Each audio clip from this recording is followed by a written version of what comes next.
All right, good morning, everyone, and welcome to IGTV. It is roughly about 10:27 in the morning, and we have on with us right now Frank Thornton. Frank, say hello to everybody so they know you're really there. Good morning. Okay, give it to me one more time. I just turned the volume up.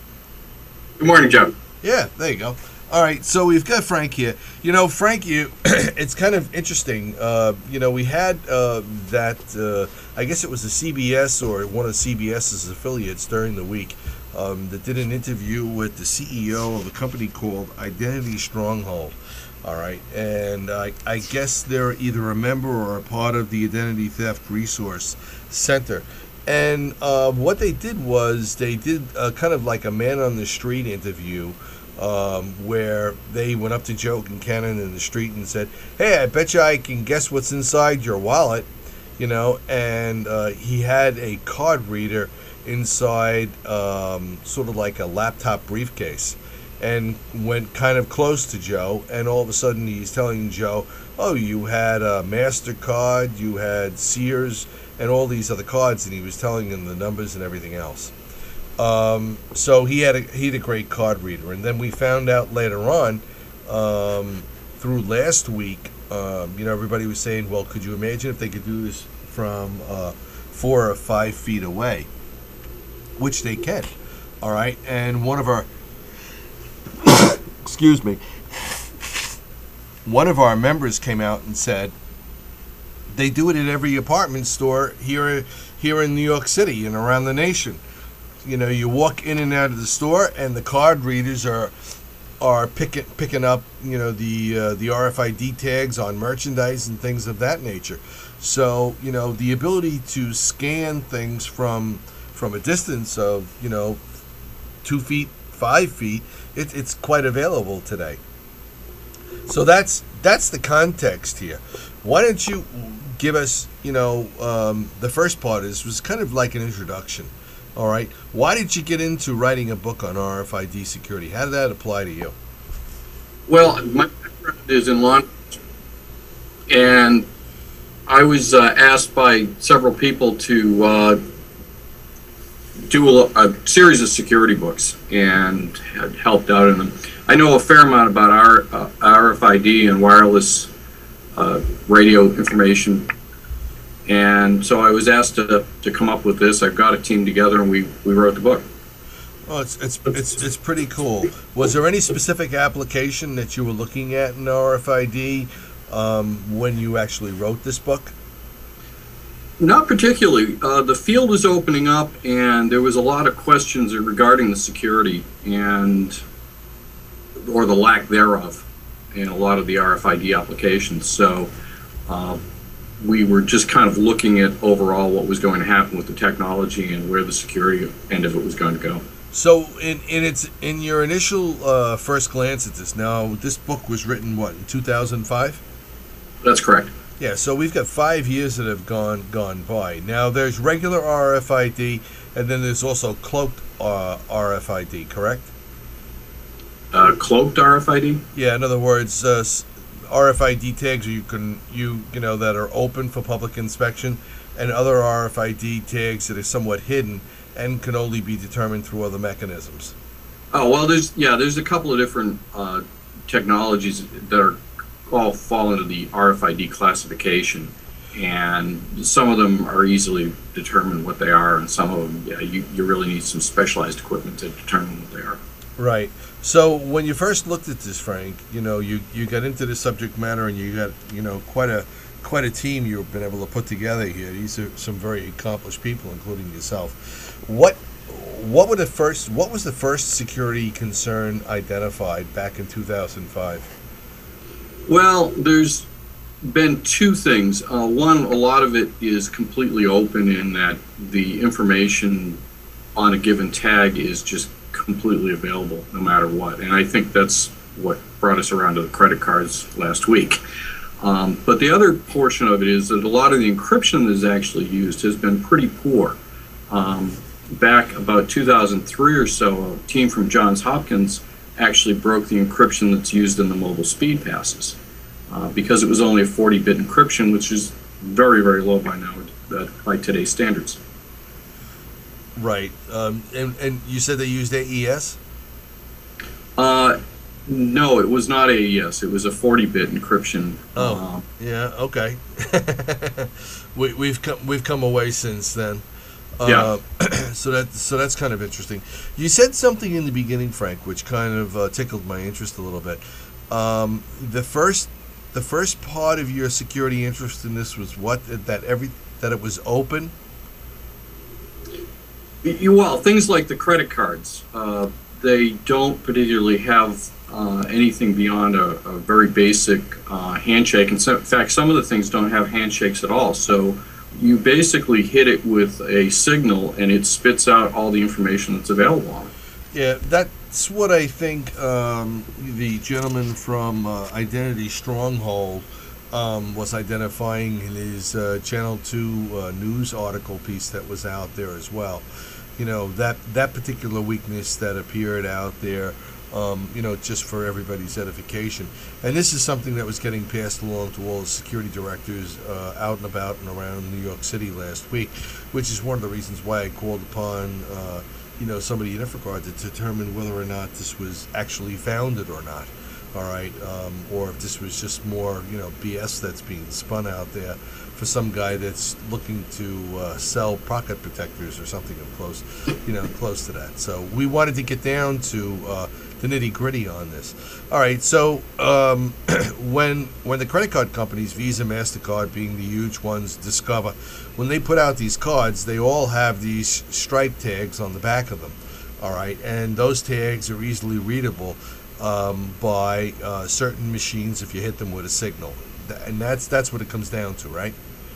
Right. The information that's contained in the RFID portion is pretty much identical to what's contained on the magnetic stripe, which is your name, your account number, the expiration date, that type of thing.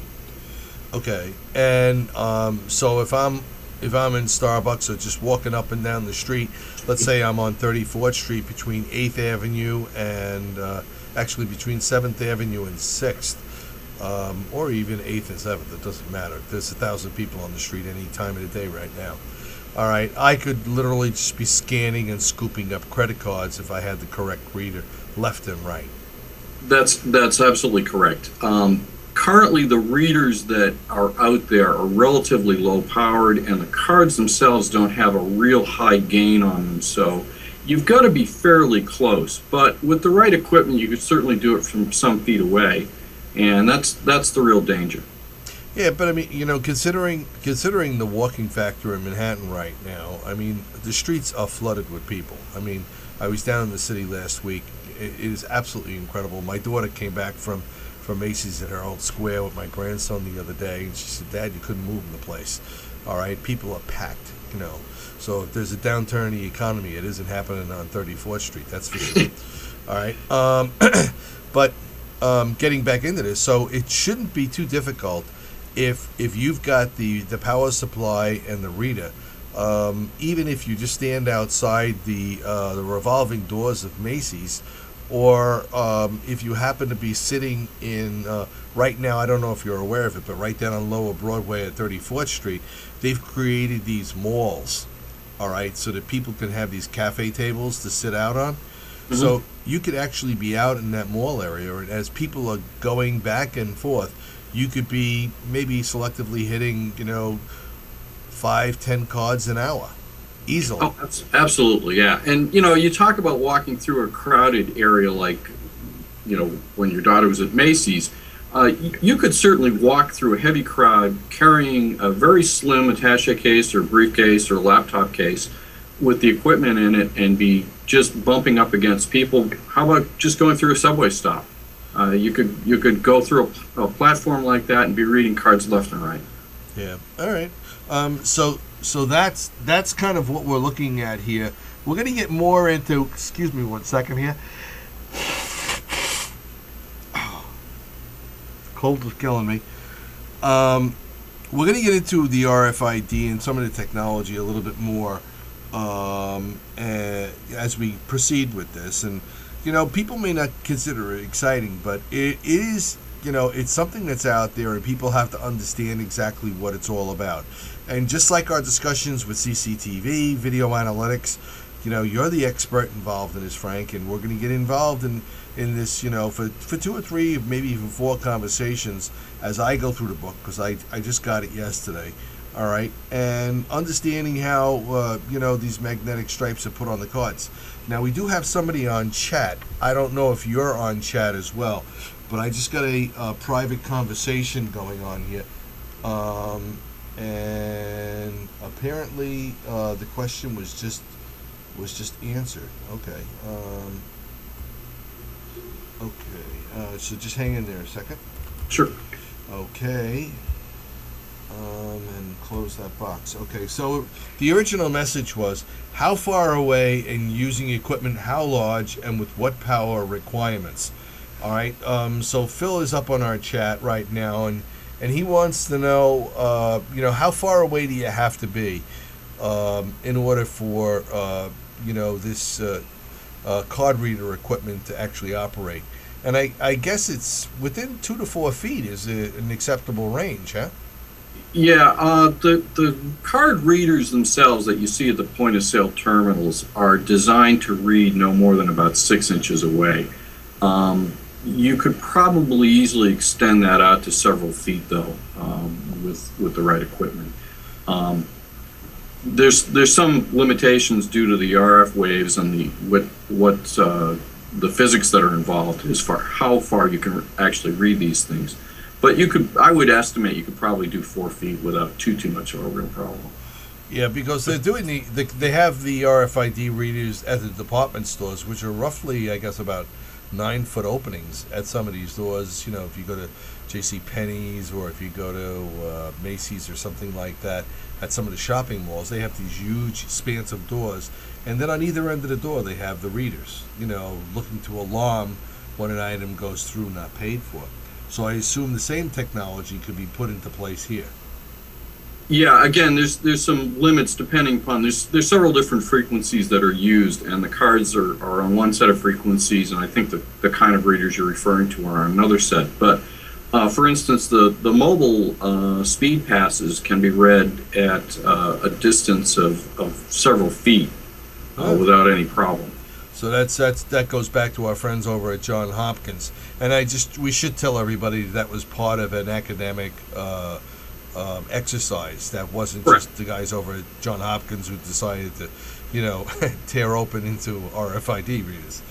All right. The other thing is we discussed the equipment. The equipment could be an attaché case, something light, fairly small, and innocuous. You really wouldn't recognize it. All right. Any idea on the power for this equipment? What kind of power supply would have to be put into place? Oh, I'd just run down to local Staples or Office Max and pick up a little battery pack that they sell there. There's a number of brands that will do it. They supply, anywhere from 5 to 20 volts, and they're about the size of a cigarette pack, a little bigger perhaps. That would be enough to power the equipment. Let me see. I just got Jim Cooper who came on. This is an open source broadcast. Yes, you're right, Jim. Hang on a second. Where are we here? Let me just close this down. Not for distribution. Yes, you're right about that. However, Jim, this will be up on our blog later today or tomorrow. After the discussion last week, we devised a solution to get 6 to 8 feet and capture 200 cards per second. Well, Jim, if you'd contact me at the office maybe later today or tomorrow, we'd certainly like to incorporate your experience into this. And Frank, I don't know if you're up on and watching IGTV right now, but if you were, right below the viewing screen is our live chat. All right, and this will remain up even when we're off the program today later on, so don't worry about that. All right, and what I'm going to do right now is I'm going to just say thank you. Don't go away yet. All okay. Right. Thanks to Jim Cooper. I'm just going to close down the recording right now. All right.